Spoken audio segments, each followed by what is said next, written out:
최근에 그 유명하게 된 테니스 선수가 있는데 정현이라는 선수입니다. 정현 선수는 세계 랭킹 19위까지 올라간 적이 있었습니다. 20위 안에 든 것이 한국인으로서는 최초이고 아시아인으로는 네 번째라고 합니다. 그만큼 이제 정현 선수가 대단합니다. 그런데 그동안 그는 세계적인 코치에게 지도를 받은 적도 없고 또 해외에서 특별한 훈련을 받은 적도 없고 올림픽 공원 테니스 코트에서 이제 종종 테니스를 치고 우리 교회 그 나준원 집사님과 같이 또 테니스도 치고 또 지금도 이제 가끔씩 친다고 합니다. 그런데 이 정현 선수는 세계적인 선수입니다. 이 정현 선수의 이런 성공이 어린 선수들과 또 평범한 많은 사람들에게 소망을 준다고 생각됩니다. 하나님은 이 평범하다 못해서 부족한 사람을 들어서 사용하실 때가 많습니다. 사사기에 등장하는 사사들이 이런 사람들입니다. 하나님은 이런 부족하고 약한 사람들을 들어서 사용하신 것을 기뻐하십니다. 왜냐하면 하나님은 모든 일을 통해서 하나님이 영광 받기를 원하시는데 이런 부족한 사람을 들어서 사용하실 때 하나님이 더 영광을 받으시기 때문입니다. 우리는 지난 시간에 이스라엘 백성이 메소포타미아 왕 구산 리사다임에게 이 8년을 압제를 받다가 사사 온예를 통해서 구원받은 것을 살펴봤습니다. 그 후에 이스라엘은 40년간 태평하게 보냅니다. 근데 이런 40년간 태평한 시간을 보내다가 다시 또 그 반복적인 그 하나님을 배반하는 그런 일을 하게 됩니다. 첫 번째는 그 이스라엘의 반복적인 죄입니다. 12절에서 그 14절까지 보면 이스라엘 자손이 또 여호와의 목전에서 악을 행하니라. 이스라엘 자손이 여호와의 목전에 악을 행함으로 여호와께서 모압 왕 에글론을 강성하게 하사 그들을 대적하게 하심에 에글론이 암몬과 아말렉 족속을 모아 가지고 와서 이스라엘을 쳐서 종로나무 성읍을 점령한지라. 이에 이스라엘 자손이 모압 왕 에글론을 18해 동안 섬기니라. 12절 앞에 보면 이스라엘 자손이 또 여호와의 목전에서 악을 행한다고 되어 있습니다. 이 사사를 통해서 이스라엘의 압제로부터 구원받아서 태평한 시간을 이제 보내게 되면 이스라엘 백성들이 또 하나님 앞에서 이제 죄를 이제 짓는 겁니다. 그것을 이제 10년 혹은 20년을 단위로해서 반복해서 이제 하고 있습니다. 하나님은 이스라엘 백성들이 배교를 하자 어떻게 하십니까? 모압 왕 에글론을 강하게 하십니다. 이 모압 왕 에글론이 얼마나 강해진가 하면 암몬과 이 아말렉 족속을 거느리고 이스라엘을 이렇게 정복할 정도입니다. 그러니까 이 암몬과 아말렉 사람들까지도 이렇게 통제를 하면서 이렇게 이스라엘을 공격하는데 이렇게 사용할 정도로 강해졌습니다. 이스라엘의 종려나무 성읍을 점령했다고 하는 것은 그 모압이 요단강을 건너와서 이스라엘의 대표적인 도시인 그 여리고를 정복하고 그곳을 이제 본부로 삼아서 이스라엘을 통치하는 것을 말합니다. 18년 동안 압제를 이제 했습니다. 전에는 메소포타미아 왕 구산 리사다임이 8년 동안 압제를 했는데 이번에는 모압 왕 에글론이 18년 동안 압제를 이제 하게 하신 겁니다. 이것을 통해서 생각할 수 있는 게 뭡니까? 하나님의 백성 주위에 있는 모든 것들은 무엇이든지 하나님이 징계하시는 도구가 될 수 있다는 겁니다. 하나님은 세상에 있는 모든 것들로 하나님의 군대를 삼아서 하나님의 뜻을 이루는데 사용하십니다. 그래서 하나님의 백성들이 하나님과 어떤 관계에 있느냐에 따라서 그 주위에 있는 것들이 이스라엘을 도울 수도 있고 징계의 수단이 될 수도 있었습니다. 그래서 우리가 이 평안과 안정을 누리려면 이 하나님과 바른 관계에 있도록 해야 합니다. 모든 것의 주관자 되시는 하나님이 나를 기뻐하고 도와주셔야 내가 안정과 평안을 누리게 이제 될 수 있기 때문입니다. 이스라엘 자손은 또 하면서 이렇게 반복해서 반역을 했습니다. 그럴 때마다 하나님은 이스라엘 주위 나라들을 이스라엘을 징계하는 수단으로 삼았습니다. 이번에는 이스라엘을 모압 왕 에글론 왕에게 18년 동안 압제를 당하게 이제 하신 겁니다. 그래서 그 믿는 사람들 주위에 있는 모든 것들은 하나님의 군대예요. 그래서 하나님이 주위에 있는 모든 사람들, 모든 상황을 통해서 우리를 도와줄 수도 있고 징계를 하실 수도 있다는 겁니다. 그러니까 하나님 관계가 어떠냐를 통해서 주위에 있는 모든 것들이 우리를 도울 수도 있고 우리를 힘들게 할 수도 있다는 겁니다. 그래서 하나님 관계가 제일 우선돼야 되고 이제 중요합니다. 다음은 하나님께서 의외의 사람들을 사사로 세우시는 겁니다. 15절을 보면 이스라엘 자손이 여호와께 부르짖음에 여호와께서 그들을 위하여 한 구원자를 세우셨으니 그는 곧 베냐민 사람 게라의 아들 왼손잡이 에웃이라. 이스라엘 자손이 그를 통하여 모압 왕 에글로 내게 공물을 바칠 때. 이스라엘 자손이 부르짖자 하나님의 한 구원자를 이제 세우시는데 누군가 하면 베냐민 사람 게라의 아들 왼손잡이 에웃입니다. 여기서 그 왼손잡이라고 하는 것은 히브리어 원문에 보면 왼손잡이라는 말이 없고 오른손에 제한이 있는 자라는 그런 뜻입니다. 오른손에 장애가 있어서 오른손을 사용하지 못하는 자를 가리킵니다. 그가 하는 일은 이스라엘의 이 자손의 이제 공물을 모아서 모압 왕 에글론에게 이렇게 바치는 일을 했습니다. 비천하고 이 비굴한 일을 장애를 가진 에웃이 이제 하고 있었던 겁니다. 앞에서 이 첫 번째 사사는 어떤 자였습니까? 온니엘이죠. 신앙의 가문의 사람이고 또 용사이고 믿음의 사람입니다. 그래서 우리는 이 두 번째 사사는 누가 될까? 이제 기대를 이제 할 수 있는데 두 번째 사사는 오른손을 잘 사용하지 못하는 장애인인 겁니다. 또 다음에 나오는 세 번째 사사는 농부 삼갈이에요. 농부 삼갈이 또 사사가 됩니다. 첫 번째 사사 온니엘은 이스라엘을 구원하는데 성령이 임하면서 전쟁에서 이제 큰 승리를 이제 거둬서 구원을 합니다. 온니엘은 사사로서 표본이라고 할 수 있어요. 표준. 참 사사는 이래야 된다. 그런 어떤 표준을 보여준다고 할 수 있습니다. 그런데 에웃은 오른손에 장애를 가졌지만 민첩한 행동으로 이스라엘을 구원합니다. 그 다음 사사 삼갈은 농부 삼갈은 그 소무는 막대기를 가지고 또 이스라엘을 이제 구원합니다. 온니엘을 빼고 다 의외의 인물이고 예상치 못한 방법으로 이제 구원을 이제 하십니다. 이것이 보여주는 게 뭡니까? 하나님은 부족하고 약점 있는 자들을 얼마든지 사용을 이제 하십니다. 우리를 구원하러 오신 예수님도 왼손잡이라고 할 수 있습니다. 이게 무슨 말인가 하면 예수님의 오른손에 문제가 있다는 말이 아니라 예수님에 대한 이사야서 53장의 설명을 보면 풍채도 없고 고운 모양도 없고 흠모할 만한 것이 아무것도 없다. 그러니까 이 구원자고 뭐 이러면 좀 뭔가 외적으로 대단해야 되는데 그게 아무것도 없는 거야. 진짜 이 장애인처럼 너무나도 부족함이 있어 보이는 그런 인물이 바로 예수님이었다는 겁니다. 하나님은 이렇게 약하고 부족한 사람을 통해서 예상하지 못한 방법으로 일을 하시기를 기뻐합니다. 우리는 하나님 이런 식으로 일하신다는 것을 잘 이제 알 필요가 있습니다. 제 자신을 볼 때 지금 제가 뭐 뛰어난 것도 아니고 큰 일을 하고 있는 것도 아닙니다.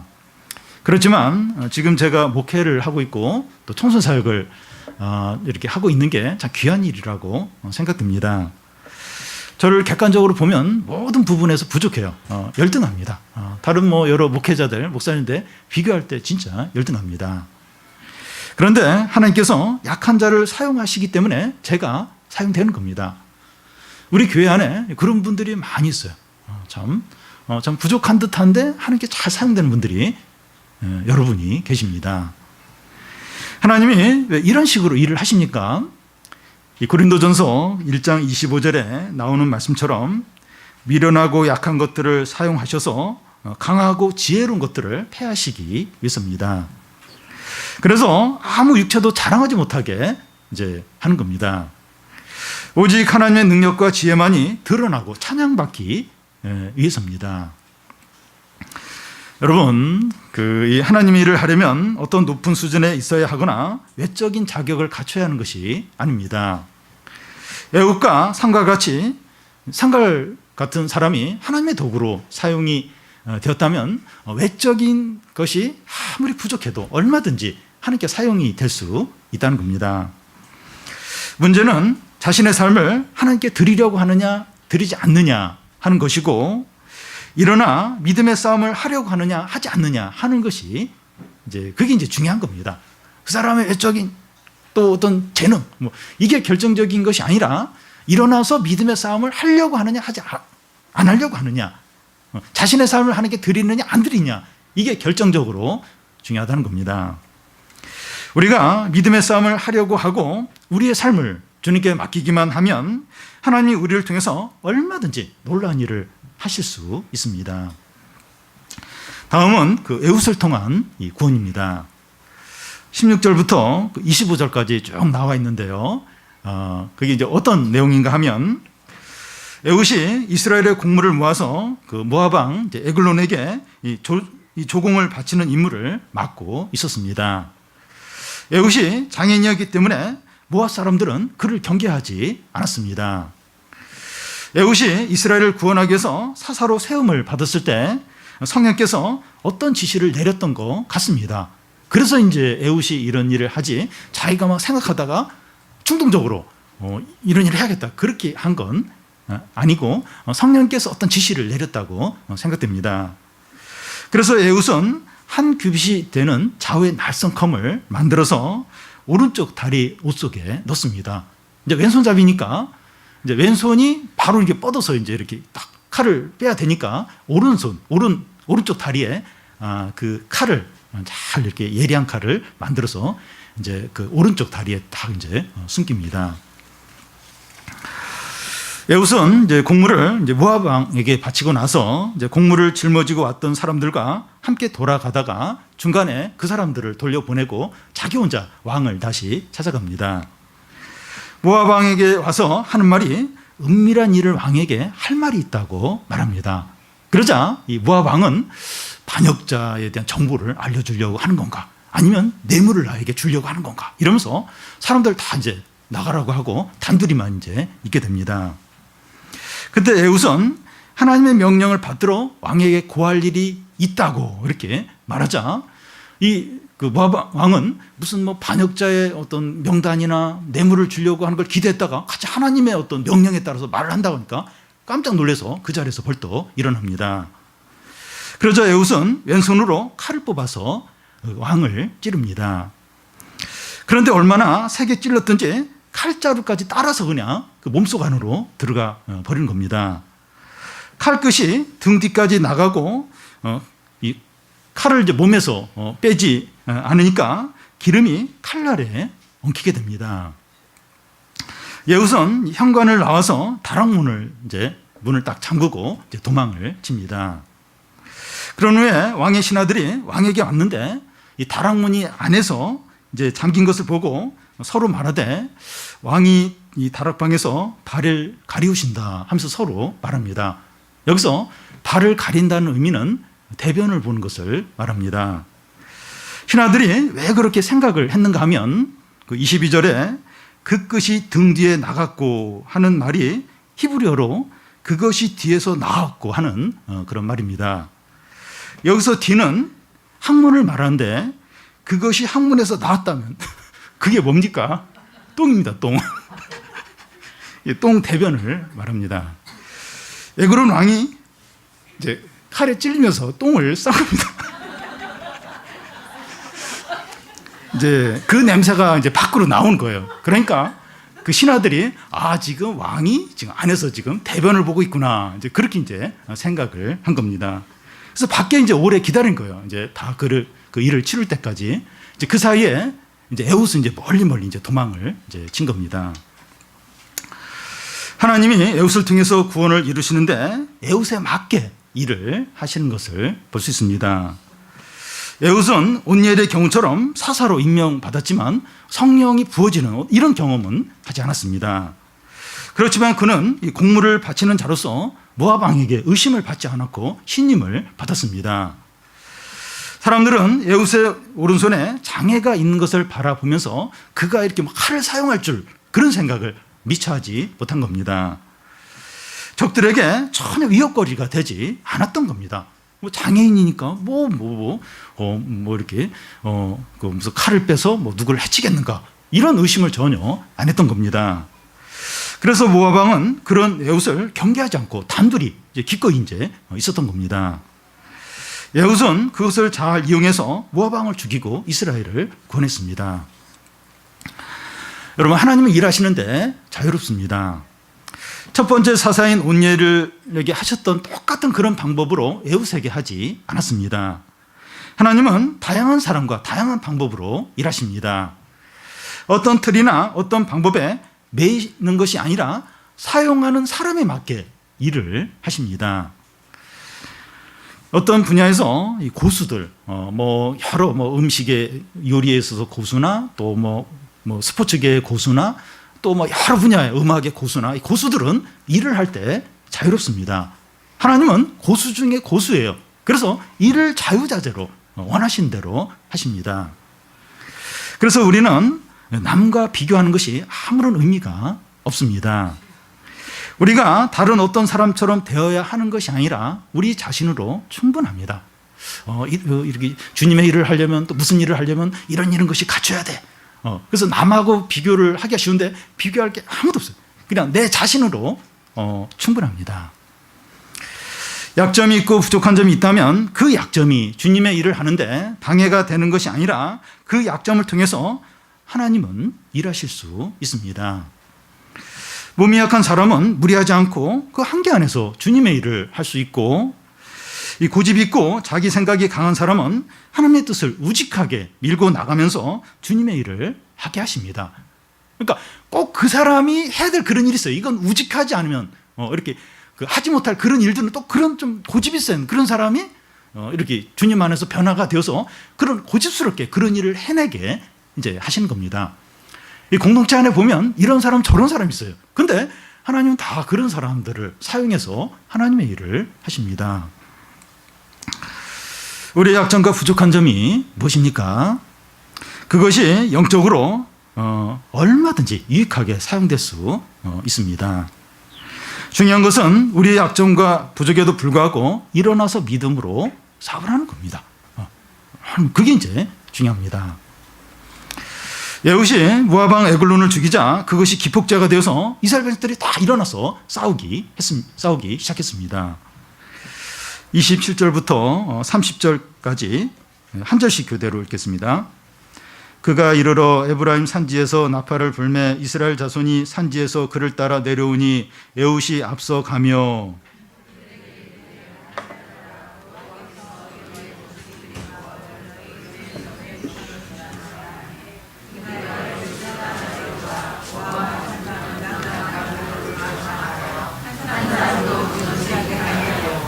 그때 모압 사람 양 10,000명을 죽였으니 모두 장사요 모두 용사라 한 사람도 도망하지 못하였더라.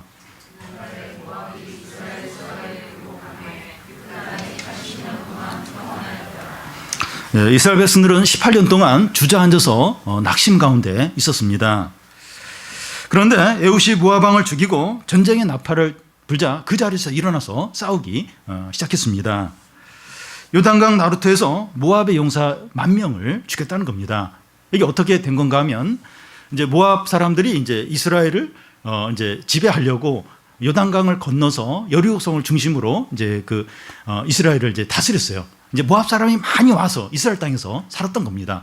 근데 에훗이 모압 왕을 죽이자 이제 그 모압 사람들이 막 자기 땅으로 도망을 가는 거예요. 그때 이스라엘 백성들이 이 요단강 나루턱을 딱 지키면서 그 자기 땅으로 돌아가려고 하는 모압 사람들을 한 사람도 빼놓지 않고 다 죽이면서 승리를 이제 한 것입니다.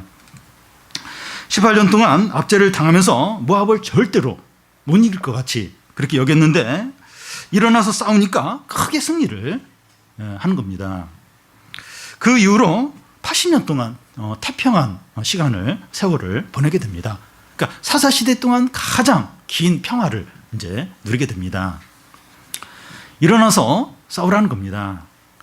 에훗처럼 치명적인 약점이 있든지 그동안 너무 오랫동안 침체가 되었든지 상황이 좋지 않았더라도 지금 일어나서 믿음의 싸움을 싸우라는 겁니다. 그러면 승리를 주시고 오랫동안 평화를 주신다는 겁니다. 이 침체와 절망과 염려에서 일어나라는 겁니다. 우리를 두렵게 하고 낙담시키는 게 뭡니까? 그 때문에 자꾸 마음이 무너지는데, 침체가 되는데 그게 뭡니까? 두렵게 하는 것과 정면에서 대결해 보십시오. 실제로 막상 이렇게 대결해 보면 그렇게 강하지가 않다는 걸 이길 수 있다는 겁니다. 안 싸우니까, 근데 주저앉으니까 자꾸 거기에 눌리고 지배를 당하지, 한번 정면에서 한번 싸우라는 걸.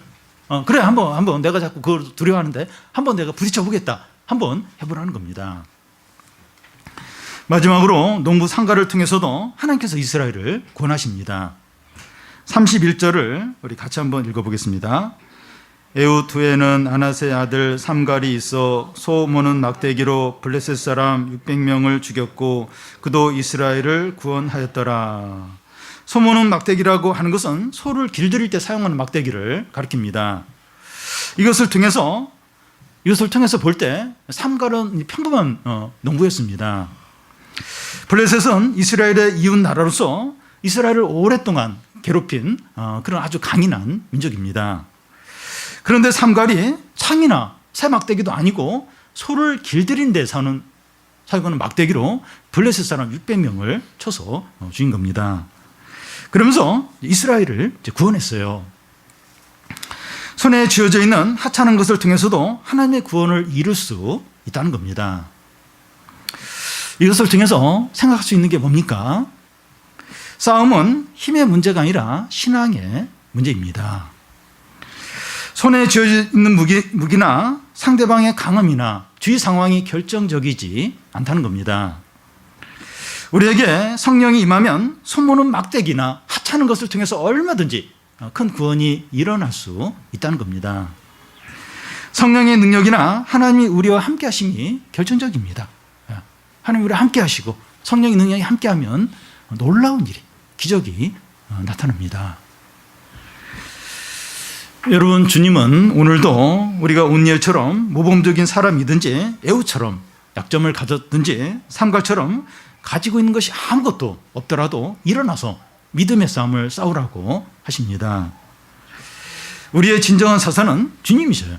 주님이 우리를 위해서 싸우시기 때문에 우리의 능력이나 외적인 조건은 결정적이지 않습니다. 장애인 에훗의 이 싸움을 상세하게 기록한 이유는 이 승리를 우리가 잊지 않도록 하기 위해서입니다. 이걸 길게 자세히 기록하는 이유는 우리를 통해서도 얼마든지 이런 일이 반복해서 일어날 수 있다는 겁니다. 우리 각자가 있는 그 자리에서 믿음으로 다 일어나서 승리와 구원과 영광과 기쁨을 다 누리는 성도들이 되시기를 바랍니다.